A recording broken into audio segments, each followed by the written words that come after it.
எவ்வளவு பெரிய மனது கொண்டு நமக்கு ஒருவர் ஒரு விவசாய பண்ணையை அமைத்து கொடுத்தார். அவரின் ஒரே ஒரு நிபந்தனையை செய்ய முடியாமல் அவரை வேதனைப்படுத்த நாம் துணிவோமோ? உலக பிரகாரமாக அவ்வாறு செய்ய நிச்சயம் துணிய மாட்டோம். ஆனால் நமது ஆதி பெற்றோர் என்ன செய்தார்கள்? அதன் பின் விளைவுகள் என்ன என்று இன்று பார்ப்போம்.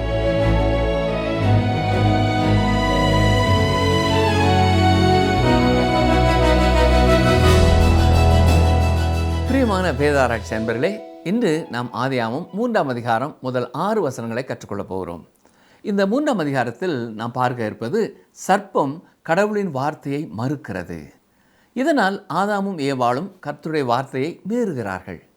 இதன் விளைவாக எதிர்காலத்திற்கான கடவுளின் மீட்பின் கோட்பாடு அறிமுகப்படுத்தப்படுகிறது. இந்த ஆதியாகமம் 3ஆம் அதிகாரத்தை பலர் வேத புத்தகத்தில் உள்ள முக்கியமான அதிகாரங்களுள் ஒன்று என்று சொல்கிறார்கள்.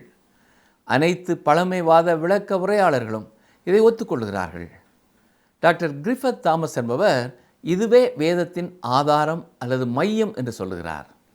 இதில் உங்களுக்கு சந்தேகம் இருக்கும் என்றால் ஆதியாகமம் முதல் 2 அதிகாரங்களையும் வாசித்துவிட்டு 3ஆம் அதிகாரத்தை தாண்டி 4ஆம் 5ஆம் அதிகாரங்களை வாசித்து பாருங்கள்.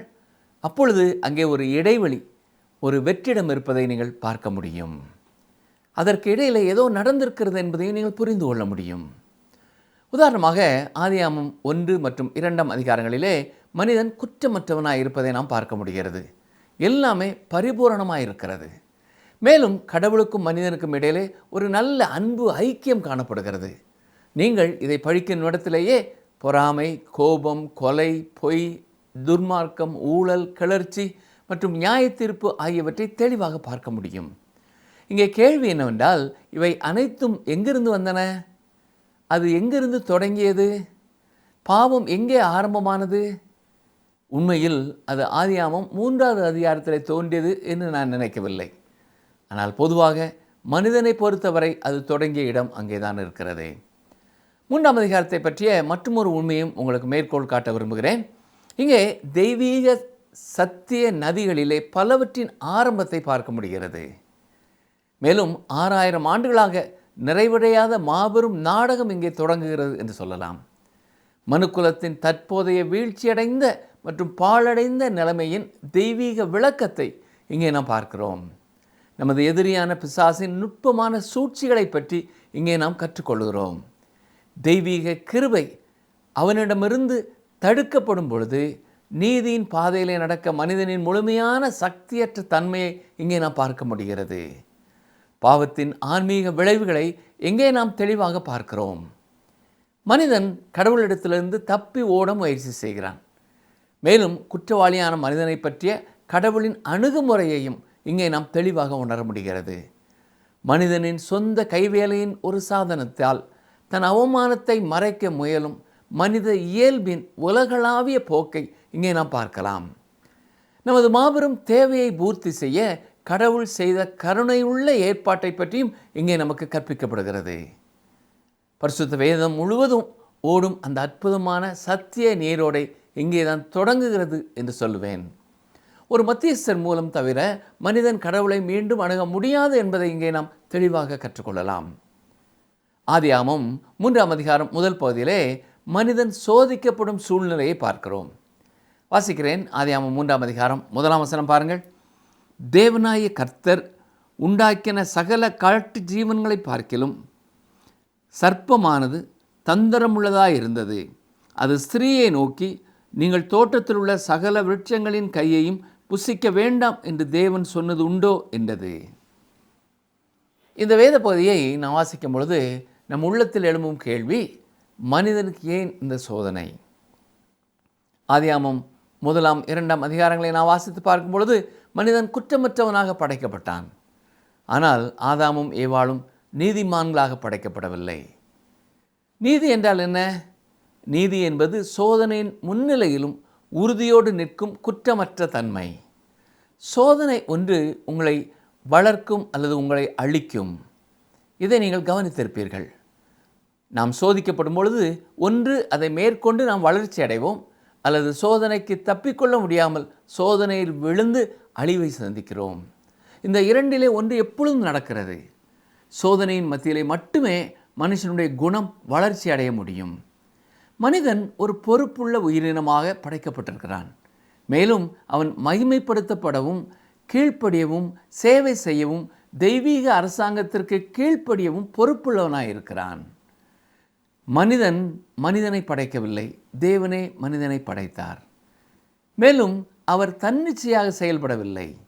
அவர் மனிதனிடத்திலே நன்மை தீமை அறியத்தக்க விருட்சத்தின் கனியை புசிக்கக்கூடாது, ஏனென்றால் நீ அதை புசிக்கும் நாளில் சாகவே சாவாய் என்று கூறியிருக்கிறார். ஏதேன் தோட்டத்திலே சாப்பிடுவதற்கான பழம் தரும் அந்த ஒரே ஒரு மரம் மட்டுமல்ல, அந்த மரத்தின் கனியை சாப்பிட முடியாவிட்டால் மனிதன் பட்டினியால் மரித்து போயிருப்பான் என்பதல்ல. தோட்டத்தில் மனிதன் சாப்பிடக்கூடிய கனியை கொடுக்கும் ஏராளமான மரங்கள் இருந்தன. எனவே இந்த குறிப்பிட்ட மரத்தின் கனியை சாப்பிட வேண்டியது அவசியமில்லை. எனவே இந்த சூழ்நிலையில் மனிதனை பார்க்கும் பொழுது அவன் பொறுப்புள்ள உயிரினமாக தோன்றுவதை நாம் பார்க்கிறோம்.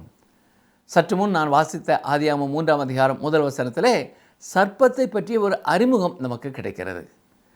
உடனே உலகில் அவன் எங்கே இருந்து வந்தான் என்ற கேள்வியை நாம் நியாயமாக கேட்கலாம். இந்த வசனத்தை நாம் பார்க்கும் பொழுது அந்த சர்ப்பமானது இப்பொழுது நாம் பார்க்கும் சர்ப்பத்தை போல வழுக்கும் ஒரு உயிரினமாக இங்கே காணப்படவில்லை. மேலும் அது எப்படி அங்கே வந்தது என்பது நமக்கு சொல்லப்படவில்லை. ஆனால் அது அங்கே இருந்தது என்று மட்டும் நமக்கு சொல்லப்பட்டிருக்கிறது. கடவுளின் வார்த்தை பல காரியங்களை சொல்லாமல் விட்டு செல்லுகிறது. சர்ப்பம் சாத்தானால் பயன்படுத்தக்கூடிய ஒரு உயிரினமாய் இருந்திருக்கிறது. அதாவது சாத்தான் சர்ப்பத்தை பயன்படுத்தினான். இன்றும் சாத்தான் இப்படித்தான் செயல்படுகிறான். கவனிங்கள், வாசிக்கிறேன். 2 கொரிந்தியர் 11:14. அது ஆச்சரியமல்ல, சாத்தானும் ஒளியின் தூதனுடைய வேஷத்தை தரித்து கொள்வானே. மேலும் வேதாகமத்திலே வேறு எங்கும் சொல்லப்படாத அளவுக்கு வெளிப்படுத்தின விசேஷம் சாத்தானை பற்றி அதிகம் நமக்கு சொல்லுகிறது. வெளிப்படுத்தின விசேஷம் 12ஆம் அதிகாரம் 9ஆம் வசனம், உலகம் அனைத்தையும் மோசம் போக்குகிற பிசாசு என்றும் சாத்தான் என்றும் சொல்லப்பட்ட பழைய பாம்பாகிய பெரிய வலு சர்ப்பம் தள்ளப்பட்டது. அது பூமியிலே விழ தள்ளப்பட்டது. அதனோடே கூட அதை சேர்ந்த தூதரும் தள்ளப்பட்டார்கள். இன்று நாம் நினைப்பது போல இந்த சர்ப்பம் வலுவழுப்பான ஒரு உயிரினம் அல்ல. பரிசுத்த வேதம் சாத்தானை குறித்த எந்த ஒரு படத்தையும் நமக்கு கொடுக்கவில்லை. சாத்தானை குறித்து சொல்லப்பட்டிருக்கும் மற்றும் ஒரு வசனத்தை வாசிக்கிறேன், கவனியுங்கள். வெளிப்படுத்தின விசேஷம் 20ஆம் அதிகாரம் 2ஆம் வசனம், பிசாஸ் என்றும் சாத்தான் என்றும் சொல்லப்பட்ட பழைய பாம்பாகிய வலு சர்ப்பத்தை அவன் பிடித்து அதை 1000 வருஷம் அளவும் கட்டி வைத்து அந்த 1000 வருஷம் நிறைவேறும் வரைக்கும் அது ஜனங்களை மோசம் போக்காதபடிக்கு அதை பாதாளத்திலே தள்ளி அடைத்து அதன் மேல் முத்திரை போட்டான். இந்த சர்ப்பம் மிகப்பெரிய திறமை கொண்ட ஒரு உயிரினம். இந்த சர்ப்பம் பார்ப்பதற்கு எப்படி இருந்தது என்பதை பற்றிய இந்த விவரமும் ஆதியாகமத்திலே நமக்கு சொல்லப்படவில்லை. ஏசாயா 14ஆம் அதிகாரம் மற்றும் எசேக்கியேல் 28ஆம் அதிகாரம் இந்த வலு சர்ப்பத்தின் ஆரம்பத்தை நமக்கு சொல்லுகிறது. சரி, ஆதியாகமம் 3ஆம் அதிகாரம் 2ஆம் 3ஆம் வசனங்களை பாருங்கள். ஸ்திரீ சர்ப்பத்தை பார்த்து, நாங்கள் தோட்டத்தில் உள்ள விருட்சங்களின் கனிகளை புசிக்கலாம், ஆனாலும் தோட்டத்தின் நடுவில் இருக்கிற விருட்சத்தின் கனியை குறித்து தேவன் நீங்கள் சாகாதபடிக்கு அதை புசிக்கவும் அதை தொடவும் வேண்டாம் என்று சொன்னார் என்றாள். பிரியமானவர்களே, அந்த ஏதேன் தோட்டத்திலே அந்த சர்ப்பம் ஏன் ஏவாளை அணுகியது? அது ஏன் ஆதாமை சந்தித்து பேசவில்லை? தேவன் ஆதாமைத்தான் முதலிலே படைத்திருந்தார். அவர் ஆதாமினிடத்திலே தான் நீ தோட்டத்தின் எல்லா மரங்களிலிருந்தும் கனியை சாப்பிடலாம் என்று அவனிடத்திலே சொல்லியிருந்தார். மேலும் இந்த குறிப்பிட்ட மரத்திலிருந்து அவன் சாப்பிடக்கூடாது என்பதையும் அவனுக்கு சொல்லியிருந்தார். பார்க்க போனால் பெண் 2வது இடத்திலே தான் படைக்கப்பட்டாள். எனவே அவள் இந்த தகவலை 2ஆம் நிலையாக பெற்றாள் என்று நாம் சொல்லலாம். அதாவது ஆதாம் தான் ஏவாள் இடத்துல இதை சொல்லியிருக்க வேண்டும். அதை எப்படிப்பட்ட வார்த்தைகளை சொல்லி ஏவாள் இடத்துல சொன்னான் என்பது நமக்கு தெரியவில்லை. ஆதாம் மூலமாய் அறிந்து கொண்டு அந்த செய்தியை குறித்து ஏவாள் எப்படிப்பட்ட தீர்மானத்தை உள்ளத்திலே வைத்திருந்தாள் என்பது நமக்கு தெரியவில்லை. எனவேதான் அந்த சர்ப்பம் ஆதாமை அணுகாமல் ஏவாளிடத்திலே வந்தது. வெளிப்படையாக சொல்ல வேண்டுமென்றால் பெண் ஆணை விட நேர்த்தியாக படைக்கப்பட்டாள் என்று சொல்லலாம். அதாவது ஏவாளை பார்க்கும் பொழுதே அவளுக்கு அதிக இரக்கமும் அனுதாபமும் இருந்திருக்க வேண்டும். மேலும் அவள் ஆணை விட ஆலோசனைக்கு சிறந்தவளாக இருந்திருக்கலாம். பொதுவாகவே ஒரு பெண்ணுக்கு ஆணை விட அதிகமாக எதையும் விசாரிக்க வேண்டும் என்ற இயல்பு இருப்பதை நீங்கள் கவனித்திருப்பீர்கள். இன்று பெண்கள் தான் ஆண்களை விட அதிகமாக புதிய மதங்களை உருவாக்கி ஆண்களையும் அதிலே வழி நடத்துகிறார்கள். உண்மையிலே வழிபாட்டு முறைகளையும் மதங்களையும் நிறுவியவர்களிலே பலர் பெண்களாயிருக்கிறார்கள். சாத்தான் தான் என்ன செய்கிறான் என்பதை அறிந்தே செயல்படுகிறான். அவன் என்ன செய்தான் என்பதை கவனியுங்கள். அவன் ஏவாளிடத்திலே வந்து மிக நுட்பமான முறையிலே அவளோடு பேசுகிறான். கடவுளின் வார்த்தைகளின் மீது சந்தேகத்தை ஏற்படுத்தும் ஒரு கேள்வி அவளிடத்திலே கேட்கிறான். ஆதியாகமம் 1ஆம் அதிகாரம் 1 வசனத்தின் பின்பகுதியை மீண்டும் வாசிக்கிறேன், கவனியுங்கள். அது ஸ்திரீயை நோக்கி, நீங்கள் தோட்டத்தில் உள்ள சகல விருட்சங்களின் கனியையும் புசிக்க வேண்டாம் என்று தேவன் சொன்னது உண்டோ என்றது. அதாவது சாத்தான் ஏவாளுடைய உள்ளத்திலே ஒரு சந்தேகத்தை உருவாக்கி அவளுடைய ஆர்வத்தை தூண்டுகிறான். அவள் என்ன பதில் சொல்கிறாள் என்பதை கவனியுங்கள். ஆதியாகமம் 3ஆம் அதிகாரம் 3ஆம் வசனம். ஆனாலும் தோட்டத்தின் நடுவில் இருக்கிற விருட்சத்தின் கனியை குறித்து தேவன் நீங்கள் சாகாதபடிக்கு அதை புசிக்கவும் அதை தொடவும் வேண்டாம் என்று சொன்னார் என்றாள். இங்கே தேவன் சொல்லாத ஒரு காரியத்தை ஏவாள் சேர்த்து சொல்லுகிறாள். அதை தொடவும் வேண்டாம் என்று சொல்லுகிறாள். ஆனால் தேவன் இப்படி ஆதாமிடத்திலே சொல்லவில்லை. இந்த வார்த்தையை ஏவாள் அதிகப்படுத்தி பேசினாலோ அல்லது ஏவாளின் ஆர்வங்களை கண்ட ஆதாம் ஏவாளிடத்திலே இப்படி கூறி வைத்திருந்தானோ நமக்கு தெரியவில்லை. இந்த காரணத்தினால்தான் கர்த்தருடைய வசனத்திலே எதையும் நாம் கூட்டவும் கூடாது, குறைக்கவும் கூடாது என்று பரிசுத்த வேதம் நமக்கு கட்டளையிட்டிருக்கிறது. உபாகமம் 4:2 பாருங்கள். நான் உங்களுக்கு கற்பிக்கும் உங்கள் தேவனாய கர்த்தரின் கட்டளைகளை நீங்கள் கைக்கொள்ளும்படி நான் உங்களுக்கு கற்பிக்கிற வசனத்தோடே நீங்கள் ஒன்றும் கூட்டவும் வேண்டாம், அதில் ஒன்றும் குறைக்கவும் வேண்டாம். எல்லா சூழ்நிலைகளிலேயும் உள்ளதை உள்ளது என்றும் இல்லதை இல்லது என்றும் சொல்வதை சிறந்தது. ஆதியாகமம் 3ஆம் அதிகாரம் 4, 5 வசனங்களை பாருங்கள்.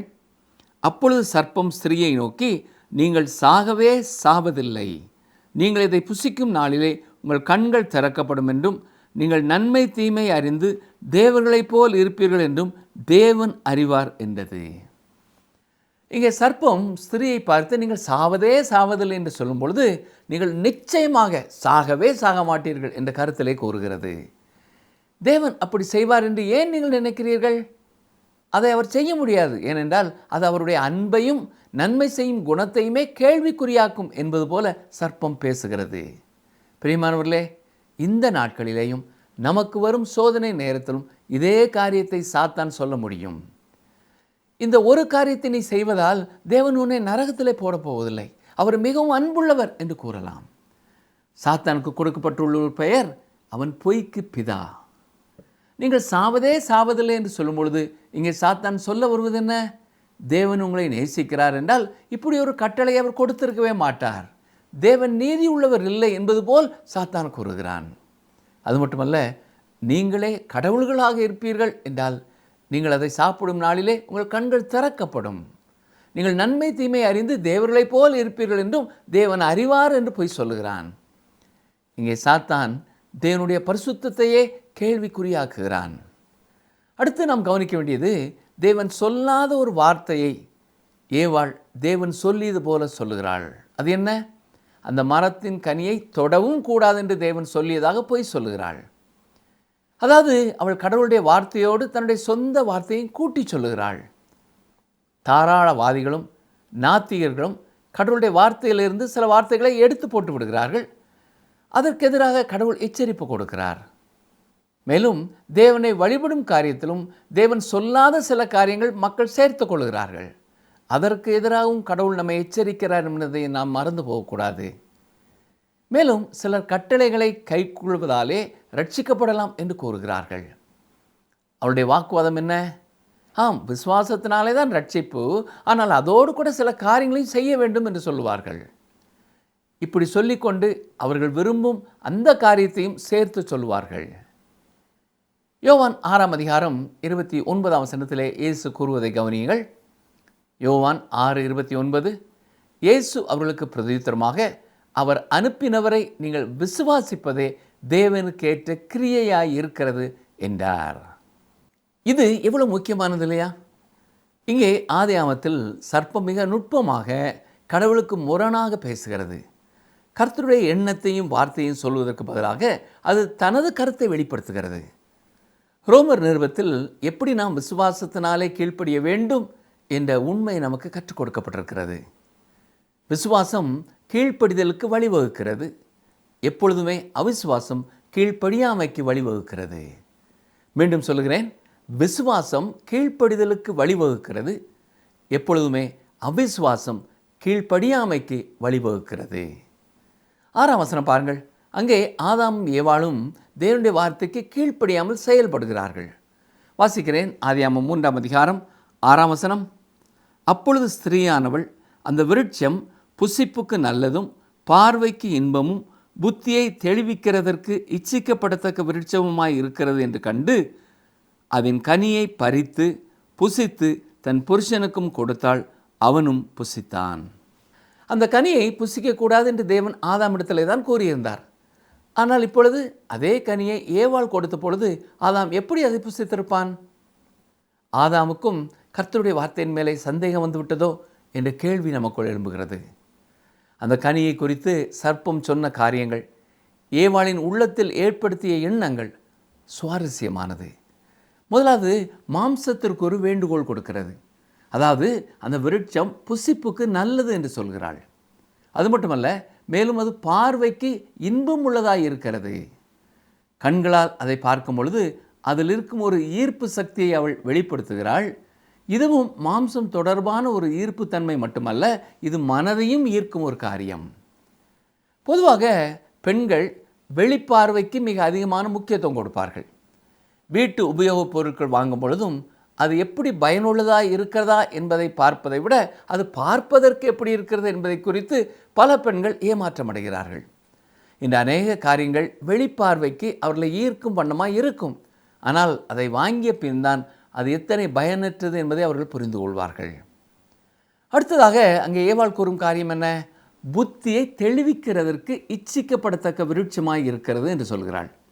இது மனிதனின் ஆவிக்குரிய தன்மை தொடர்பான காரியமாக இருக்கிறது.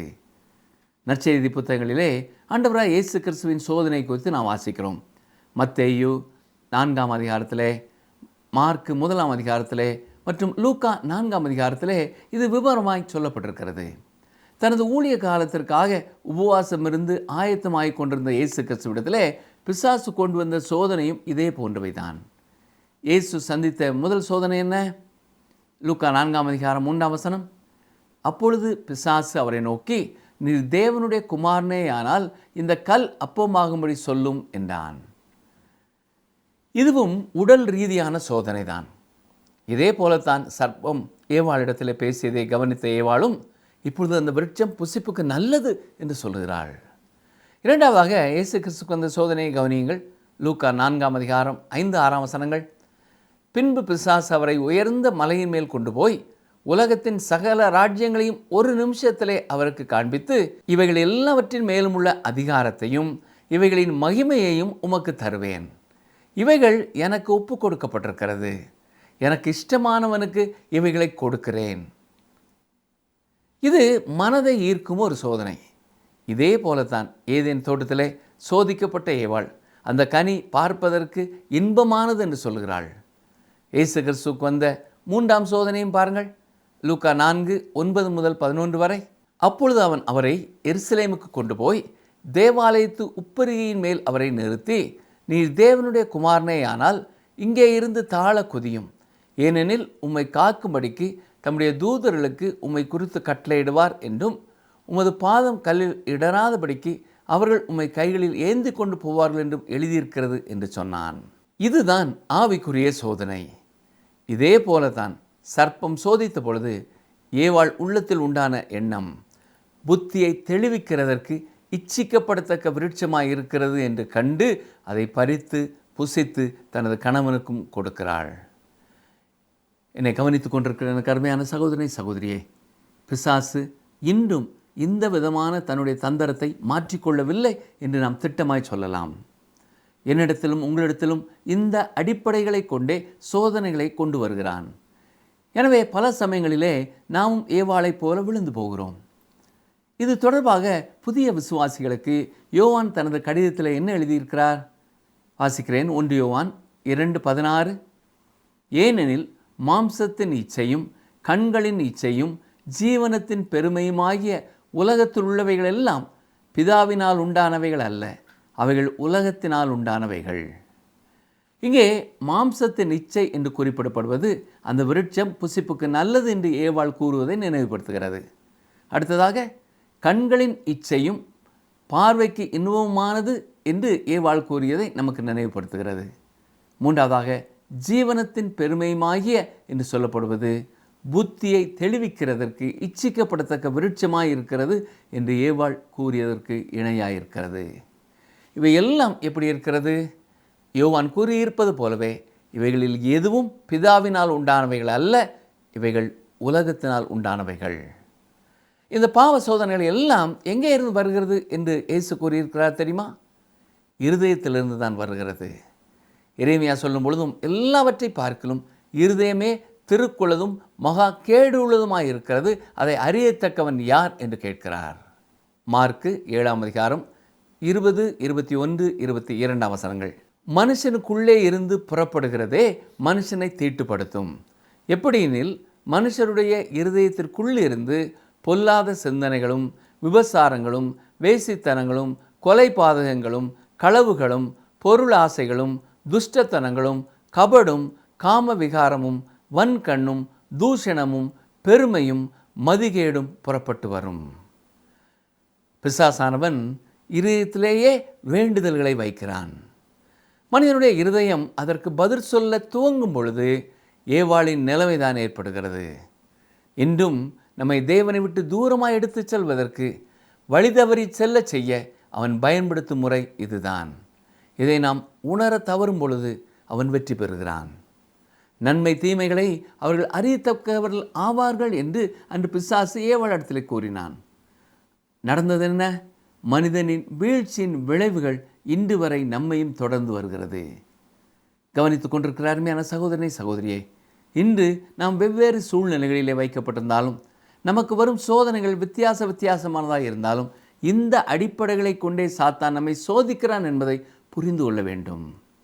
முதலாவது சோதனை கண்களுக்கு வருகிறது. இதை குறித்து தான் டாக்டர் பில்லி கிரஹாம் அவர்கள் சொல்லும் பொழுது, இரண்டாவது முறை ஒரு பெண்ணை நீ பார்க்க வேண்டும் என்று வருகிற எண்ணமே உனக்கு வருகிற சோதனை என்பதை புரிந்து கொள் என்று கூறுகிறார். பார்வையில் வரும் சோதனையிலே தோற்று போகும் பொழுது தொடர்ந்து அடுத்த படிக்கட்டுகளிலே இறங்குவது ஒரு மனிதனுக்கு எளிதானதாய் போய்விடுகிறது. எனவே முதலாவது கண்களுக்கு வரும் சோதனையை ஜெயிப்பதே மிக முக்கியமானது. எனவேதான் யோபு இதை மிக தெளிவாய் கூறுகிறார். யோபு 31ஆம் அதிகாரம் 1ஆம் வசனம் பாருங்கள். என் கண்களோட உடன்படிக்கை பண்ணின நான் ஒரு கன்னிகையின் மேல் நினைவாயிருப்பது எப்படி? இரண்டாவதாக பார்வையிலே கண்ட காட்சிகளை சாத்தான் ஏவாளின் மனதிலே அசை போட வைக்கிறான். மனது அந்த காரியங்களை விரும்பும்படி செய்கிறான். ஏனென்றால் மனதிலிருந்தே அத்தனை பாவங்களும் உருவாகி வெளிவருகிறது என்று இயேசு நினைப்பூட்டினார். இந்த நிலையை தாண்டி மிக எளிதாக தேவனுக்கு கீழ்ப்படியாத செயல்களை செய்ய வழி நடத்தி விடுகிறான். இன்று உங்கள் வாழ்க்கையிலே இந்த 3 படிகளிலே நீங்கள் எந்த நிலையிலே நீங்கள் சாத்தானோடு சோதனையோடு போராடி கொண்டிருக்கிறீர்களோ எனக்கு தெரியாது. ஆனால் இயேசு கிறிஸ்து உங்கள் பாவத்திற்கான தண்டனையை ஏற்றுக்கொண்டபடினாலே பிசாசின் இந்த சோதனைகளை நீங்கள் ஜெயிக்க வேண்டும் என்று அவர் விரும்புகிறார். விசுவாசமே உலகத்தை ஜெயிக்கிற ஜெயம் என்பதை உணர்ந்தவர்களாய் என்னை பலப்படுத்துகிற கிறிஸ்துவினாலே எல்லாவற்றையும் செய்ய எனக்கு பலன் உண்டு என்று உறுதி பூண்டு பரிசுத்த ஆவியானவரின் வல்லமையினாலே வெற்றியோடு வாழ ஆண்டவர் உங்களுக்கும் கிருபை செய்வாராக. ஆமென்.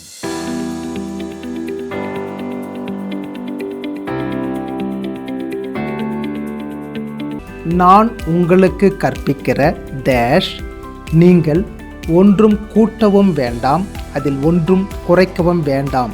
எதனோடு?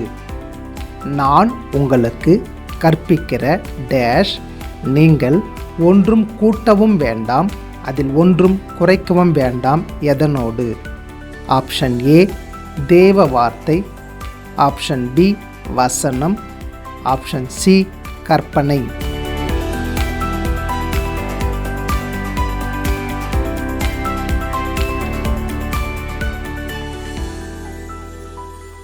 அதிக எதிர்பார்ப்போடு உருவாக்கப்பட்ட மனுகுலம் தேவனோடு உறவாடுவதற்கு என்று ஆசையாக உருவாக்கப்பட்டவர்கள், முழு நம்பிக்கையோடு ஒரு உலகையே ஆள படைக்கப்பட்டவர்கள் தங்களுக்கு கொடுக்கப்பட்ட சுய முடிவு எடுக்கும் அதிகாரத்தை மிக எளிதாக தவறாக பயன்படுத்தி விட்டார்கள்.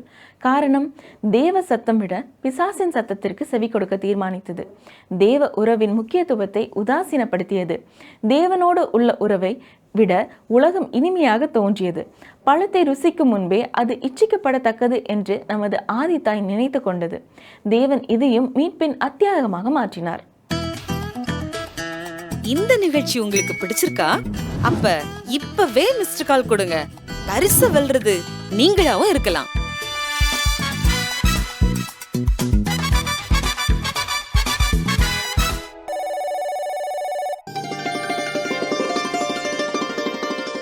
கர்த்தர் உன்னை ஆசீர்வதித்து உன்னை காக்க கடவர்.